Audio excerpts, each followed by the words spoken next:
Vamos a continuar ahora con la siguiente presentación, con la profesora Lía Arroyo Canesa. Lía es profesora de Derecho Político de la Facultad de Derecho de la Universidad Santo Tomás. Posee un máster en Derecho en la Universidad de Valencia, en España, y magíster en Derecho con mención en Derecho Regulatorio en la Pontificia Universidad Católica de Chile. Es además asesora legislativa en el Congreso Nacional en temas constitucionales y relativos a la hacienda pública y colaboradora del Instituto Igualdad en temas de legislación y nueva constitución. Lía, te agradecemos muchísimo tu disposición a acompañarnos el día de hoy y a compartir con nosotros un tema también sumamente relevante que tiene que ver con la eventual consagración constitucional respecto a la protección animal en la nueva constitución. Muchas gracias. Hola Gonzalo, hola a todas y todos. Muy buenos días todavía, buenas tardes. Agradezco mucho esta invitación para conversar de un tema, por cierto, tremendamente importante y que será sin duda un flanco de discusión en el proceso constituyente que se avecina, o sea, que no se avecina, en el que ya estamos de hecho inmersos, esperando ya el desarrollo de sus etapas centrales. Voy a ver si puedo compartir la presentación. Ahí creo que puedo compartir pantalla. Un segundito.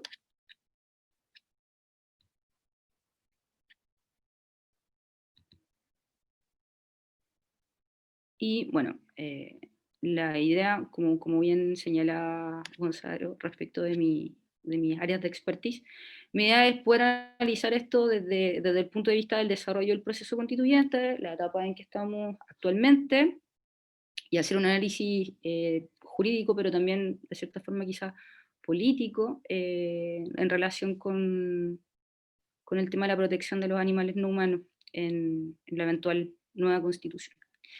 Ahora sí puedo compartir pantalla.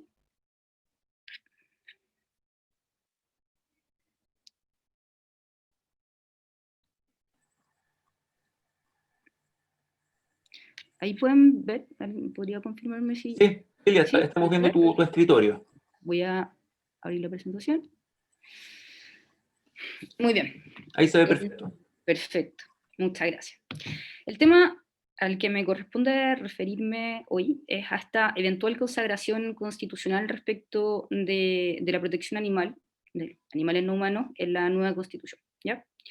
Y para esto, la forma en que he ordenado la presentación es básicamente, obviamente, porque hay algunos tópicos que se reiteren con las presentaciones anteriores, trataré evidentemente no redundar, salvo lo imprescindible, pero que básicamente se relacionan con analizar el momento actual en el que estamos políticamente, socialmente inmersos, determinar las potencialidades de este contexto actual, las potencialidades de este proceso constituyente en el marco de las demandas del movimiento animalista principalmente, así como este proceso también está haciéndose cargo, está de alguna forma canalizando demandas de distintas organizaciones y de distintas agrupaciones de la sociedad civil, ¿ya?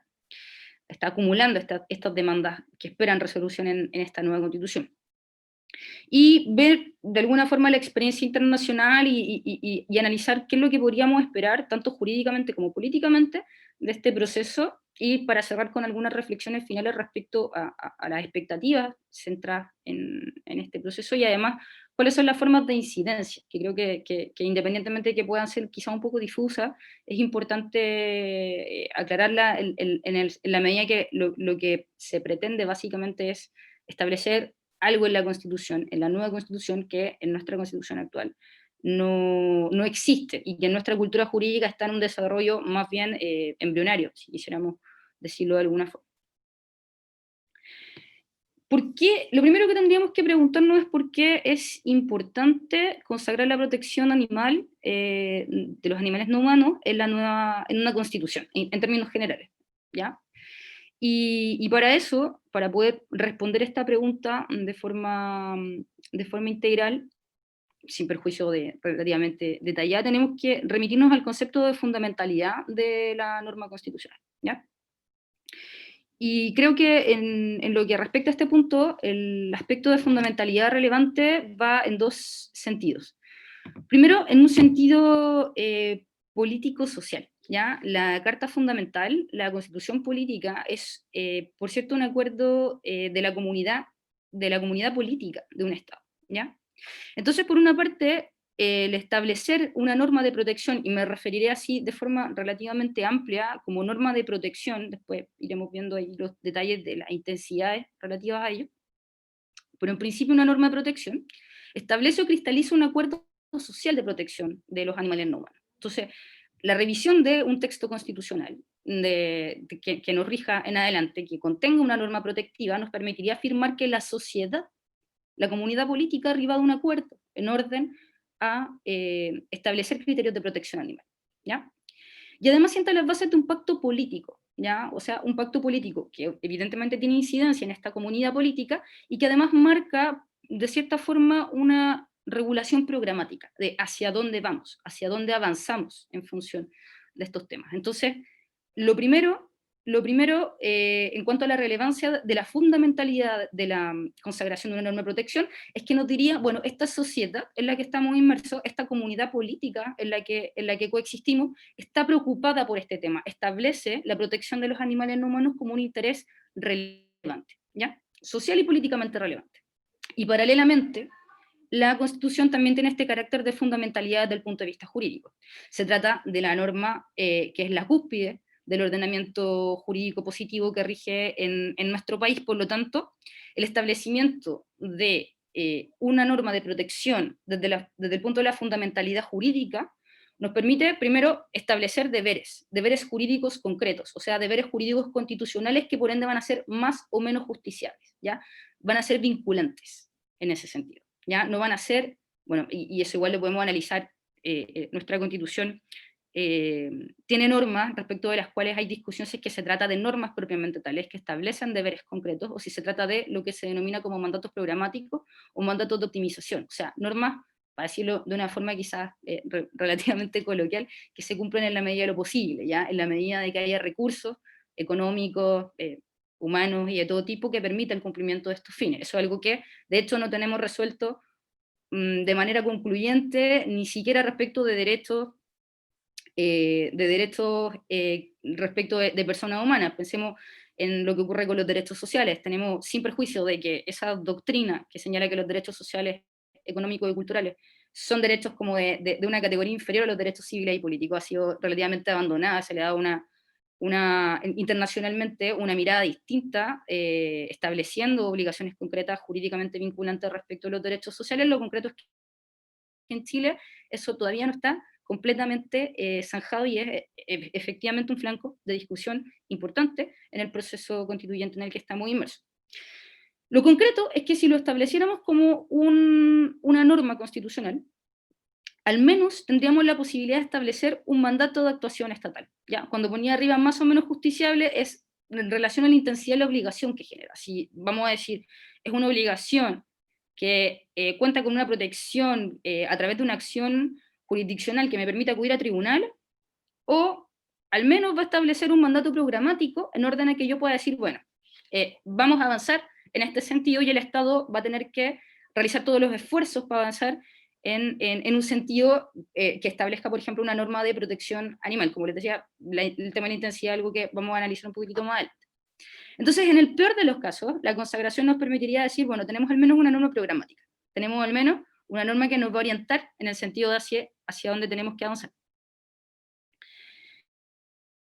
Para poder entender cómo operar o cómo actuar, o cómo incidir, o cómo discutir estos temas, tenemos que situarnos en el proceso en el que estamos actualmente, como les decía, inmersos e inmersas, ¿ya? Un proceso constituyente que, si lo pensamos bien, se inicia el 15 de noviembre del año pasado, a través, bueno, hay quienes señalan que el momento constituyente habría sido iniciado de manera anterior, el 18 de octubre, o incluso algunos que lo sitúan en momentos anteriores. La discusión sobre una nueva constitución es una discusión que, si bien evidentemente se incrementó en el año 2019 una discusión que data de hace bastantes años, casi podríamos decir desde la entrada en vigencia de la Constitución de 1980 respecto principalmente al cuestionamiento a su legitimidad de origen. Pero lo concreto es que si lo miramos desde el punto de vista formal, el proceso constituyente se inicia el 15 de noviembre de 2019 a través de la suscripción del Acuerdo por la Paz Social y una nueva Constitución, donde los partidos políticos con representación parlamentaria, la mayor parte de ellos, suscriben un acuerdo, la mayor parte una cantidad suficiente para tener los votos requeridos para una modificación constitucional que permitiese redactar una nueva constitución, o sea, 2/3, al menos 2/3 del espectro político con representación parlamentaria, ¿ya? O sea, con votos para poder desarrollar esta modificación. Luego el proceso fue avanzando, 24 de diciembre del mismo año se publica la ley 21.200, que es la ley que contiene la reforma constitucional que cristaliza este proceso de reforma, que incorpora un nuevo capítulo 15 en la Constitución que prevé un proceso específico para la redacción de una nueva Constitución, procedimiento para elaborar una nueva Constitución. Luego se aprueban las normas relativas, por ejemplo, a la paridad de género, el 24 de marzo ya en 2020. El 25 de octubre de este año tuvimos un plebiscito nacional, plebiscito denominado plebiscito de entrada, donde había dos opciones, en dos papeletas, o prueba o rechazo, convención constitucional o convención mixta constitucional, y las opciones que resultaron vencedoras por amplísima mayoría, cerca de un 80% de quienes concurrieron a las urnas, fue la opción apruebo y la opción convención constitucional. O sea, aceptamos redactar una nueva constitución y aceptamos además, votamos porque esta nueva constitución fuese redactada por un órgano específicamente de 155 miembros que que se dedicara solo a esta redacción. ¿Qué es lo que nos queda? Y ahora viéndolo hacia el futuro, dentro de este proceso en el que nos englobamos. Las elecciones de convencionales constituyentes, que van a ser en abril del año 2021, o sea, unos cuantos meses más. En mayo de 2021 entra en funcionamiento la Convención Constitucional, de esta forma se abre ya el proceso central o el núcleo de la discusión constituyente, y esta convención va a funcionar en principio hasta enero o mayo de 2022, y ya en 2022, el segundo semestre, en las últimas dos, donde dice 2021 debería ser 2022, ya el segundo semestre de 2022 vamos a estar a puertas de el plebiscito de salida, que se denomina, que es el acto por el cual se somete el texto que la convención haya aprobado a la decisión de la ciudadanía para que elija también, aprobando o rechazando, si es que está de acuerdo con regirse por este texto constitucional al que la convención haya arriba. ¿Ya? Ese es el contexto procedimental y político en el que estamos. Este es el proceso en el que tenemos que decantar las distintas, como les decía, las distintas demandas de movimientos sociales en orden a establecer modificaciones al texto constitucional, y en particular las demandas asociadas, por una parte, al movimiento animalista y a la protección de los animales no humanos en un eventual texto constitucional nuevo. ¿Ya? ¿Qué tenemos hoy? Hoy día tenemos una norma en la Constitución que podríamos decir, bueno, aparentemente quizás esta norma debería servirnos para poder sentar al menos las bases constitucionales. Como les decía, la Constitución es la norma fundamental, por lo tanto la Constitución sienta bases, no va a realizar regulaciones exhaustivas, ¿ya? Sino que define bases que luego son desarrolladas por el legislador, ¿ya? Entonces, ¿qué es lo que tenemos hoy? Podríamos decir, bueno, tenemos una base en el artículo 19, número 8, ¿ya? El artículo 19, número 8 establece el derecho a vivir en un medio ambiente libre de contaminación, señala que es deber del Estado velar por que este derecho no sea afectado y tutelar la preservación de la naturaleza. La ley podrá establecer restricciones específicas al ejercicio de determinados derechos o libertades para proteger al medio ambiente, ¿ya? Sin perjuicio de que podríamos, de la lectura de esta norma, decir, bueno, si vamos a buscar algo en la Constitución que nos pueda servir, esto es lo que debería servirnos. Lo concreto es que esta norma, ni en cuanto a su contenido, quizás en cuanto a su contenido base podríamos construir interpretativamente algún tipo de protección, pero concretamente también en la aplicación y en la forma en que ha sido interpretada, no tiene la entidad de una norma que permita afirmar una base constitucional de protección de animales no humanos, ¿ya? Si lo pensamos y revisamos la redacción de la norma, nos damos cuenta que tiene una noción antropocéntrica. O sea, la protección del medio ambiente no es, y habla solo de medio ambiente, no habla de animales no humanos en términos específico, ¿ya? Habla de naturaleza, preservación de la naturaleza y medio ambiente como conceptos generales. Y además, desde una perspectiva antropocéntrica, no se protegen por sí mismos, sino en función de las necesidades o la afectación que puedan realizar en personas humanas. Y además, que no existe una norma específica de protección de los animales, los fallos de tribunales superiores de justicia no han desechado derechamente la posibilidad de que esta norma sustente una base constitucional que permita afirmar la existencia de una protección constitucional de los animales no humanos. Por lo tanto, lo que nos queda concluir es que esta norma, que parece o pareciese ser idónea para poder transformarla en una norma protectiva, o interpretarla como una norma protectiva, no tiene esa utilidad. Por lo tanto, en nuestra Constitución no tenemos una norma que nos permita establecer la existencia de una base constitucional de protección de animales no humanos, ¿ya? No podemos ni afirmar que exista, porque no existe expresamente, ni tenemos los elementos basales para poder construirla, que de repente en la Constitución, como les decía, como una norma que regula bases fundamentales, no está el ordenamiento jurídico, el ordenamiento regulatorio completo, sino solamente las bases de una determinada figura. Pero acá tampoco podemos hacer eso, ¿ya? Los tribunales también han estimado que no es posible construirlo a partir de esta afirmación. Entonces no lo tenemos ni siquiera desde el punto de vista antropocéntrico relacionado con los animales, lo tenemos relacionado con el medio ambiente y la naturaleza, pero no con los animales, ni siquiera pensando en, por ejemplo, un caso paradigmático como es la afectación que puede producir el daño a un animal de compañía respecto de una persona que lo tiene a su cuidado, ¿ya? Ni siquiera ese interés está protegido o está medianamente protegido en la Constitución, y menos aún está protegido desde la perspectiva del bienestar animal, ¿ya? Por lo tanto, tenemos que decir, bueno, nuestra regulación es bastante exigua, para no decir nula prácticamente, respecto de estos puntos, constitucionalmente hablando, porque legalmente tenemos otra situación. Y acá podemos hablar de contradicción o de complementariedad, ¿ya? Podemos decir, oye, es muy extraño que no tengamos una norma de protección constitucional, pero tengamos densidad o cierta densidad de normas legales, que a la vez pueden ser contradictorias entre sí, o podemos decir, bueno, la existencia de normas legales sin un mandato constitucional expreso nos habla de un sistema jurídico que se va dinamizando, que va abordando problemáticas. Lo podemos ver desde el vaso medio lleno o desde el vaso medio vacío. Lo concreto es que en la regulación jurídica actual los animales, sea cual sea sean asilvestrados, sean domésticos, animales de compañía, son cosas, ¿ya? Son cosas como un mueble. O sea, son un mueble jurídicamente, pero son cosas como lo que entendemos coloquialmente como un mueble, una silla, una mesa. Ese es el tratamiento jurídico que tienen, en términos generales. Son muebles semovientes, que se pueden mover por sí mismos, y por lo tanto, respecto de ello, rige el sistema que rige para los bienes en general, que es un sistema de apropiabilidad, ¿ya? Yo me reputo dueño de un animal no humano, ¿ya? No tengo ni los conceptos de cuidador, ni los conceptos de tenencia, constitucionalmente hablando desde el derecho civil, sino el concepto de dominio, ¿ya?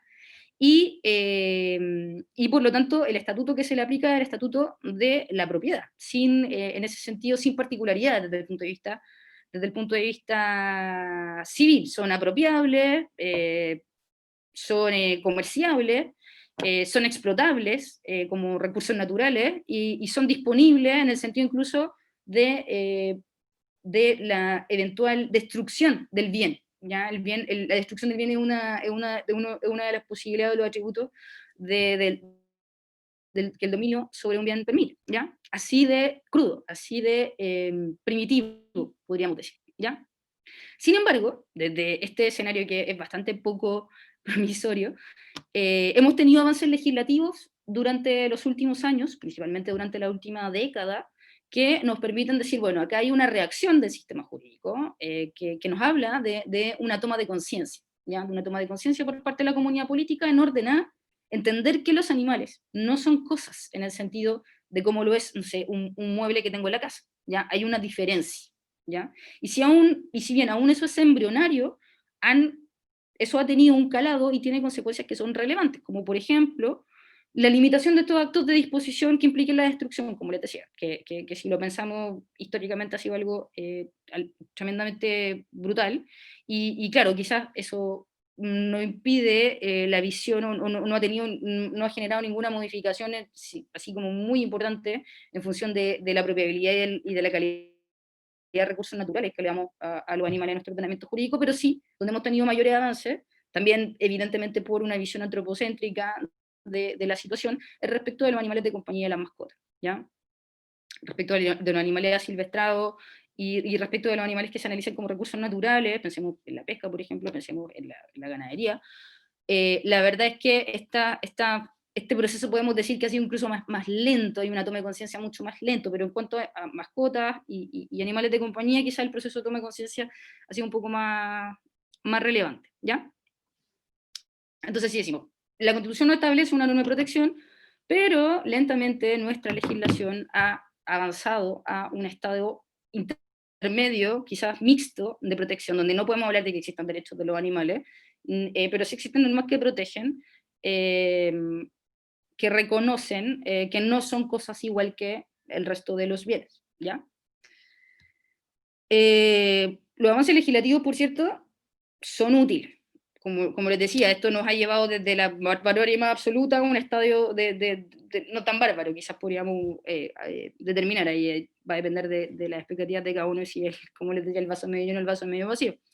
Pero dos puntales del avance legislativo ha sido la Ley 20.380 de 2009 sobre protección de animales y la Ley 21.020 sobre tenencia responsable de mascotas y animales de compañía. Entonces acá hacemos esta distinción, si bien el primer cuerpo normativo se refiere a los animales en general, el segundo se refiere de forma más específica, en la mayor parte de su regulación, a las mascotas y a las mascotas y animales de compañía.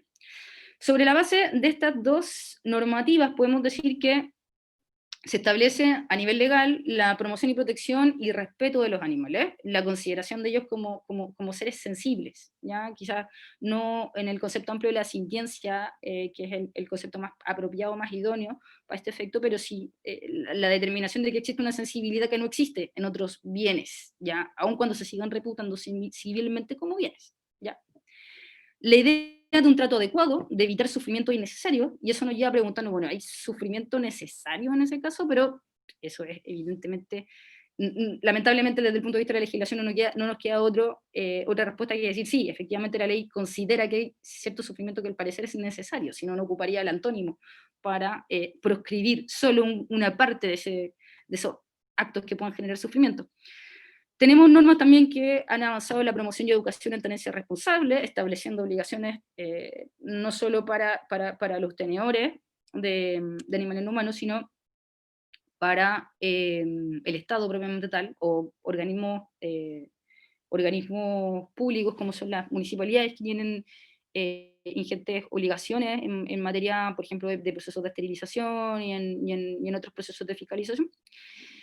Tenemos sanciones concretas al maltrato animal y a la crueldad, pero, por ejemplo, tenemos que se actúa de manera expresa a determinados deportes y ahí yo me acuerdo que cuando recién empecé a trabajar en el Congreso, me tocó ver el inicio de la tramitación bueno, y obviamente el final también, de lo que fue la ley de tenencia responsable, la ley Solito, y me acuerdo del despliegue de las asociaciones de deporte,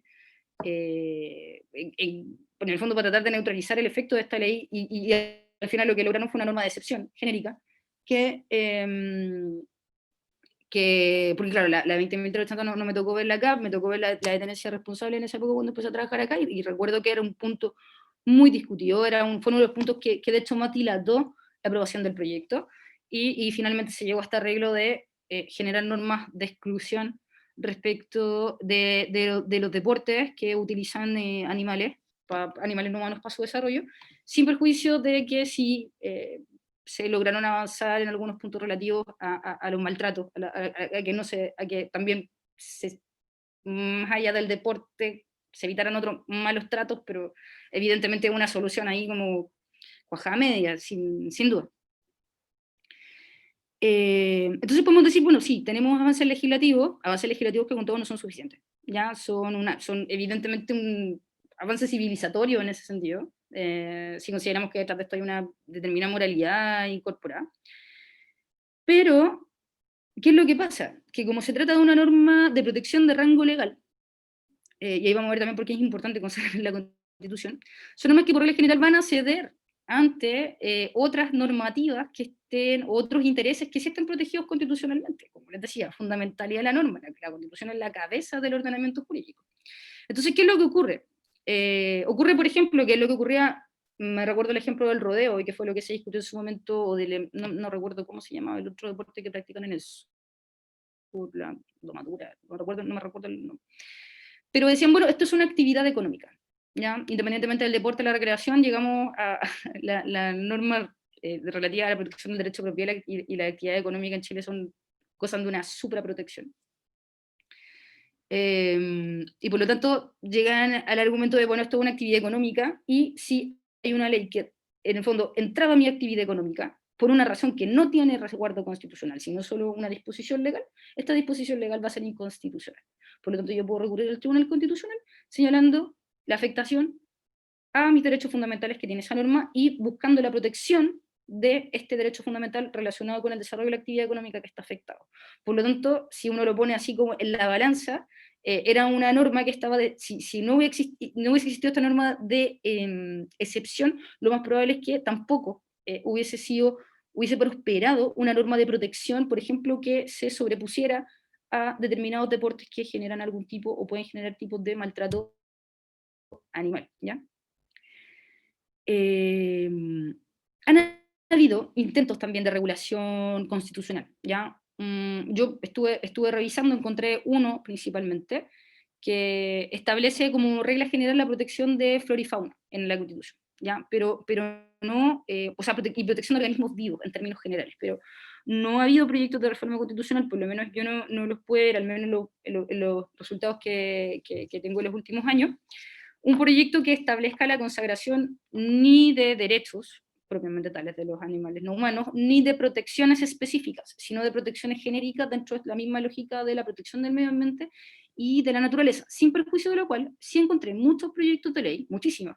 De hecho, hoy día mismo ingresaron 2 proyectos de ley relativos a lo mismo, a establecer legalmente el carácter o la entidad de seres sintientes de los animales no humanos y la modificación de la normativa del Código Civil, específicamente para establecerlos como, porque la categorización del Código Civil es una categorización binaria, ¿ya?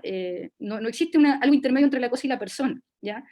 Y si bien no establecen muchos de estos proyectos una categoría intermedia, sí establecen un tratamiento distinto respecto de los animales, en tanto los sustrae de la aplicación del estatuto jurídico de las cosas o de los bienes muebles, ¿ya? Entonces podemos decir que sí, que hay un dinamismo en las autoridades, principalmente, no, pero todavía muy localizado, todavía quizás muy difuso, en orden a poder establecer normas protectivas, pero y que estos también van más relacionados con modificaciones legales que constitucionales de manera específica, ¿ya? En cuanto al estado de la discusión en términos internacionales, que obviamente es un dato que nos puede servir mucho para poder entender esto, tenemos que decir que no hay constituciones ni tratados internacionales que establezcan la protección de derechos de los animales, ¿ya? Pero sí que ofrecen mayores estándares de protección, ¿ya? Y hay declaraciones internacionales que en todo caso no constituyen propiamente tratados internacionales, pero que se refieren a derechos de los animales o normas de protección específicas, ¿ya? Como la Declaración Universal de Derechos del Animal y Declaración Universal sobre Bienestar Animal, que sin perjuicio no constituir normas jurídicas, sí son normas que en el fondo nos permiten o nos sirven de modelo o nos permiten determinar como un marco o un hacia dónde, ¿ya? Sin perjuicio de que no tengan vinculatoria jurídica. Puse acá algunos ejemplos, no los voy a leer todos porque si no yo me voy a empezar a atrasar mucho, pero para que pensemos cuáles son las posibilidades de consagración constitucional, ¿ya? Y tenemos casos donde existen consagraciones o regulaciones que se refieren a la protección de la naturaleza o de la Pachamama, como la Constitución ecuatoriana, otras regulaciones específicas sobre la fauna, como por ejemplo en la Constitución brasilera, donde se establece también una prohibición específica de actos de crueldad respecto a los animales, y eso es bastante interesante. La Constitución boliviana, que lo que protege es el patrimonio natural de las especies nativas, de origen animal y vegetal, también en términos más generales como relacionados con el medio ambiente o el ecosistema. Y ejemplos como la Constitución alemana o la Constitución suiza, que quizás también son muy buenos ejemplos que podemos seguir si pensamos en cómo podemos tratar esto en una nueva Constitución, que, por ejemplo, de la Constitución suiza voy a destacar la referencia a la dignidad, ¿ya? La dignidad se entiende como un atributo intrínsecamente humano, ¿ya? Es lo que define lo que hace humano a un humano, ¿ya? Pero la Constitución sí se habla de dignidad de los animales, ¿ya? Entonces ese es un concepto que podríamos explorar, en el fondo como el respeto de sus calidades mínimas, la disposición a la satisfacción de sus necesidades mínimas, y a no establecer tratos crueles, ¿ya? Respecto de animales no humanos. Ese es un punto que podríamos rescatar y que nos puede servir para poder sentar las bases de una eventual redacción de una norma constitucional en nuestro nuevo texto constitucional, y también la Constitución alemana, que señala un mandato expreso de protección estatal respecto, una responsabilidad con generaciones futuras respecto también del medio ambiente y la naturaleza en general, y habla específicamente de la protección de los animales a través de la legislación. También tiene este mandato a los organismos estatales específica y especialmente al legislador también, para establecer normas que protejan a los animales no humanos, en términos generales, ¿ya?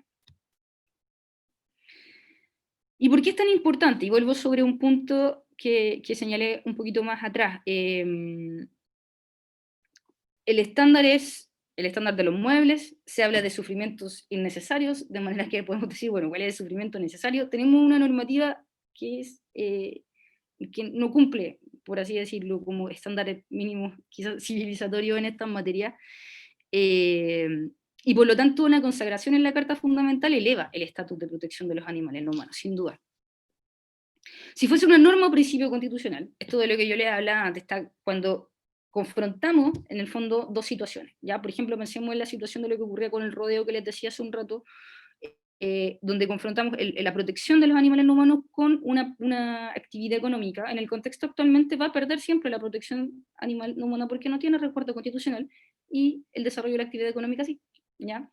Y lo mismo podemos aplicar en otros aspectos, en la experimentación, en el uso para el desarrollo, pensemos, de cosmética, de la industria farmacéutica, la industria de la alimentación, ¿ya? En todos aquellos escenarios donde hay una garantía protegida, una garantía, por ejemplo, relativa al desarrollo de la actividad económica, la protección animal va a ceder.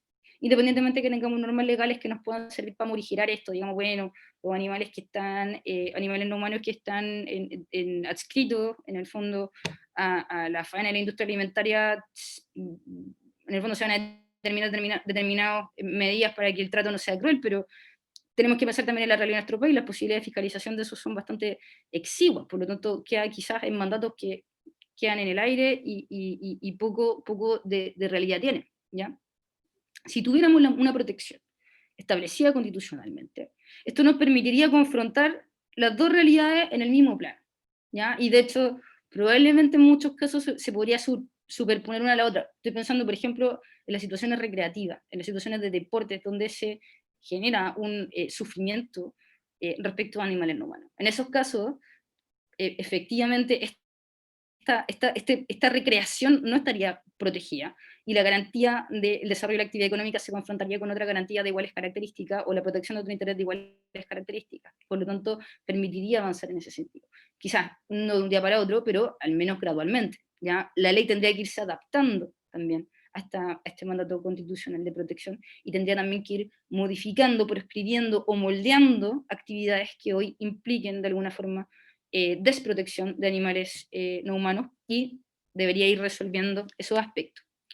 Además, generaría vinculaciones específicas, como les decía, al legislador, para que efectivamente emita o expida normas que redunden en esta protección de animales no humanos, y además a los demás poderes públicos para que desarrollen actividades que tiendan a ello. Pensemos principalmente en la administración, pensemos principalmente, por ejemplo, en la autoridad sanitaria, que tiene muchas de estas tareas a su cargo, por ejemplo, en lo que corresponde o en lo que refiere a animales que no tengan, animales domésticos que estén sin un dueño conocido, que a pesar de las reglamentaciones que se han endurecido, eso es una realidad que sigue existiendo.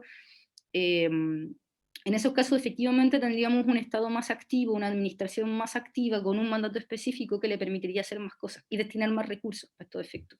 También pensemos, por ejemplo, que la ley de tenencia responsable, uno de los problemas esenciales, y también otro de los puntos por los que se dilató mucho la tramitación, fue una cuestión de recursos, más que el fondo de qué era lo que había que hacer, era quién lo hacía, el municipio, la Seremi. Efectivamente esto permitiría ordenarlo de mejor manera, ¿ya? Y además permitiría la adecuación de la legislación chilena, que es un mandato específico en la nueva Constitución, en la Ley 21.200, a estándares internacionales. Si bien yo les decía, no existen tratados internacionales que establezcan expresamente derechos de los animales, pero eso entendiendo que hay el estándar más alto de protección. Pero sí hay tratados internacionales suscritos por Chile que establecen obligaciones genéricas de protección que nosotros no tenemos recogidas en nuestra Carta Constitucional, y por cierto, además generaría una obligación de interpretación de la ley conforme a un mandato de protección de animales no humanos, ¿ya? ¿Cómo se podría consagrar? Y ahí tenemos la discusión sobre la cuestión de intensidades. Derechos propiamente tales, derechos subjetivos reconocidos a los animales no humanos. Pensándolo desde el punto de vista de las expectativas, podríamos decir, sí, bueno, determinados grupos podrían decir el estándar al que nosotros pretendemos llegar es efectivamente el establecimiento de derechos subjetivos propiamente tales respecto a los animales, pero tenemos que ponernos en la realidad en la que estamos, y la verdad es que llegar a ese estándar, en mi opinión, sería quizá un estándar demasiado exigente al proceso en el que estamos actualmente inmersos, pero sí no me parece que sea tan exigente que podamos pensar en una norma de protección asociada también quizá a la protección del medio ambiente, en una relación complementaria, pero donde hay una mención específica de los animales no humanos en cuanto a objetos, porque sujetos no podrían ser, sujetos implica que tienen derechos, pero que serían un objeto de protección, ¿ya? Que se reconozca su calidad de seres vivientes, sensibles y sintientes, y que se reconozca al menos la existencia de un interés jurídicamente protegido o protegible. ¿Ya? Como les decía, hablar de derechos es un estándar más alto, y para ser honestos y honestas tendríamos que decir, tenemos problemas todavía con aquellos derechos que corresponden a los seres humanos, para poder establecer cuál es su contenido específico, su vinculatoriedad, y si son subjetivos o no subjetivos. Con los derechos sociales, económicos y culturales hay teorías todavía que desconocen su carácter de derechos subjetivos propiamente tales, y son derechos que se refieren a la satisfacción de necesidades mínimas del ser humano, ¿ya? Entonces, tenemos que ver de dónde venimos, ¿ya? Sin obviamente hacer una alegación específica ni mucho menos, sino que ver de dónde estamos y dónde queremos llegar, y ver dónde podemos llegar en función de ese análisis, ¿ya? Una fórmula esperable sería la incorporación de alusiones específicas al bienestar animal, más allá de su protección desde lo humano, desde lo antropocéntrico, desde la protección, no sé, de las mascotas, porque tienen un valor sentimental con un ser humano, o ese tipo de vínculo, una protección que se refiere específicamente al bienestar animal, no mirado desde el punto de vista o tercerizado por el ser humano, y que se establezca un mandato de protección específico junto con un mandato de protección medioambiental. Eso es quizá a lo que podríamos decir, bueno, esto es algo a lo que podríamos aspirar y que podríamos pensar que puede tener éxito como fórmula en la nueva Constitución. ¿Cuáles podrían ser los avances concretos de una normativa en este sentido? Lía, Podría motivar, disculpa que te ¿sí? interrumpa, si pudieras ir redondeando para Sí, poder estoy dar paso. Gracias. terminando, en un minuto. La motivación de cambios legales la podría motivar cambios legales que sustraigan del régimen de cosas muebles a los animales. Podría fundamentar la proscripción de la utilización en industrias cosméticas u otras similares, quizás en la industria alimentaria o farmacéutica pueden no ser así. Podría fundamentar la utilización para la industria de entretenimiento, quizá. Y, por ejemplo, establecer nuevas bases respecto de explotación como recursos naturales de la industria alimentaria. ¿Ya? Podría fundamentar modificaciones en este tipo de una norma de protección, si bien no proscribirla, pero sí establecer normas distintas que permitan avanzar en estos sentidos. Y ya para terminar absolutamente, ¿cómo incidir? ¿Ya? Obviamente hay muchas expectativas, hay distintas intensidades de expectativas, y la incidencia va por dos vías, principalmente en lo que tenemos hoy día. Esto puede cambiar.